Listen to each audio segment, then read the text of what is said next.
Hoje sobre a carta de Epístolas de Paulo aos Coríntios.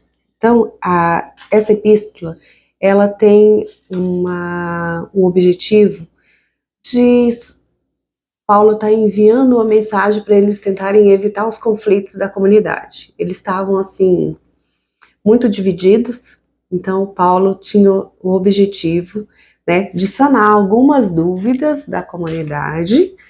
E porque eles enviavam, né, perguntas e tal, qual é a sua posição, e ele estava lá colocando, com a unção do Espírito Santo, ele estava mandando essa mensagem lá para a comunidade de Corinto. A primeira carta de Corinto foi escrita entre 50 e 52, né? Então, as cartas, ela tem objetivos muito específicos, né? Ele fala da circuncisão, ele fala dos juízos dos pagãos, porque eles, como eu disse, ainda não tinham entendido que a salvação é para todos. Então eles achavam, estava nessa coisa, só os judeus, os outros pode adorar qualquer Deus, e assim estava indo, meio bagunçado, e ele falou, vamos resolver, né? Vamos aqui resolver. E aí nessas cartas ele estava colocando, né? Ele colocou assim, no capítulo 3 fala sobre a função dos pregadores, né? E aí ele já, no capítulo 5, fala do incesto, e ele fala dos juízos dos pagãos, aí ele fala, ó, essa é uma frase que a gente conhece muito. No capítulo 6, versículo 12, a gente escuta bastante gente falar, né?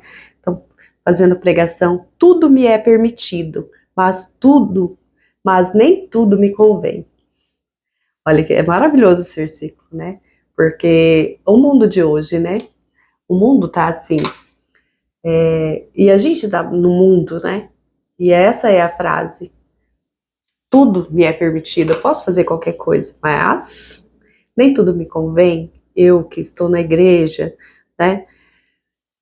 Seguindo os passos de Jesus, me convém eu fazer qualquer coisa? Me convém eu estar em qualquer lugar? Me convém eu escutar qualquer música? Essa é a reflexão para nós, né? Paulo já estava com esse trabalho de evangelização, e ele já estava cutucando essas feridas, né? Porque tudo posso, mas nem tudo me convém. É um versículo assim conhecidíssimo, né? E ele fala da circuncisão, ele fala do casamento, da vida sexual, ele fala porque ele fala também que ele não se casou. Ele fala assim, no capítulo 7, versículo 7 também, capítulo 7, versículo 7, ele fala, aliás, gostaria de que todos fossem como eu. Cada um recebe de Deus um dom particular, um de modo, outro de outro. Ai, eu achei que estava desligado. E eu digo, pois, aos não casados e às viúvas, que é bom para que eles fiquem assim como eu. Então, ele já vinha contando, né? Porque estava tendo algumas dificuldades, e casamento né? A gente tem dificuldades no casamento, né? O casamento é uma longa caminhada de duas pessoas. E aí ele estava falando sobre isso, né? Porque também aqui ele tinha falado sobre os sacerdotes, né? A missão sacerdotal. Em Romanos, na carta dos Romanos, ele fala dessa missão sacerdotal, que ele foi enviado. E aí ele achava que essa vida solitária era bom para evangelização dele. Amém, né? Amém. E aos que casados, aí ele dá as orientações, né? É muito bonito essa parte aqui, ele fala da insolubilidade do casamento, né? O casamento, ele não tem separação, tem casos de nulidade, né? Dependendo de como a pessoa se casou,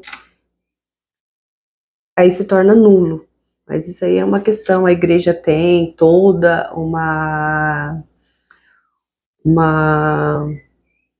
não é comunidade que eu quero dizer, ele tem toda uma comissão, são advogados diocesanos, são pessoas que pegam esses casos para poder estudar, para ver se tem realmente uma nulidade ou não. Não é todos que tem, né, gente? Então, assim, é preciso estudar. Ele fala dos casamentos dos não crentes com os crentes, né? E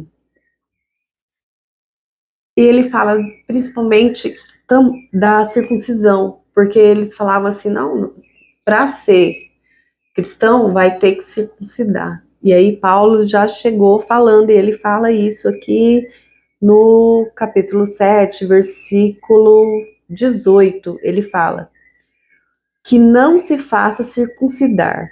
A circuncisão, desculpa, nada é, e a incircuncisão nada é. O que conta na observância é os mandamentos e a fé em Deus. Então ele estava, mesmo assim, ainda tinha esses conflitos que eles não estavam assim muito felizes com essa decisão, né? E ele falou assim: "Não, eu sou enviado de Cristo e essa palavra é". Então, eles precisaram acatar, né, essa mensagem. E ele, né, falava dos ídolos, falava porque eles tinham, né, aí ele manda mensagem para os casados e não casados, para os noivos, como que é essa escolha, né? Essa parte é muito bonita para entender, né, sobre o casamento. Capítulo 7, ele fala principalmente sobre essa questão do casamento, né? E fala no capítulo 10 principalmente dessa busca que nós precisamos ter com Deus, né? E aí ele fala de novo, né? Essa questão de tudo é permitido, mas nem tudo me convém. Tudo é permitido, mas nem tudo me edifica. Que ninguém busque o seu próprio interesse, mas o interesse do outro. Então, uma mensagem assim pra gente dessa questão, ele dá essa cutucada pra gente analisar a nossa vida, né? E aí os coríntios, né, recebiam essa mensagem com muita curiosidade, e eles enviavam mais perguntas e ele ia respondendo essas perguntas aí. Então, o capítulo 1 de Coríntios vai até o capítulo 16 também, a carta, né? E aí, no capítulo 11, ele começa dizendo assim: "Sede meus imitadores, como eu sou imitador de Cristo", para que possamos nós sermos mensageiros da palavra de Cristo, que era um dos principais objetivos, chegar a mensagem de Cristo, levar Cristo aos confins do mundo, ele dizia, né? Então, é muito bonito essa manifestação. E ele fala bastante dessa questão da invocação do Espírito Santo, da manifestação do Espírito Santo nas pessoas enviadas, né? Ele sentiu muito isso porque ele foi chamado por Jesus, né? O próprio Jesus enviou o Espírito Santo para ele, ele acolheu isso, né? Amém. Que ele, né, acolheu esse Espírito e ele foi para essa missão. Assim somos nós também, né? Eu e você. Um pouquinho que a gente sabe, um pouquinho que a gente pode, Hoje nós temos os meios de comunicação para isso e a gente pode enviar essa palavra a muito mais lugar, né? Depois a gente vai fazer o estudo, que o estudo desse canal tem o objetivo de catequese mesmo, catequese e família. Enviar essa mensagem catequética de aprendizado, um pouquinho, né, curto, para não ser vídeos tão extensos que sejam capazes, né, de alcançar uma grande quantidade de pessoas, né? Então, paz e bem, fiquem com Deus. Deus abençoe cada um de vocês.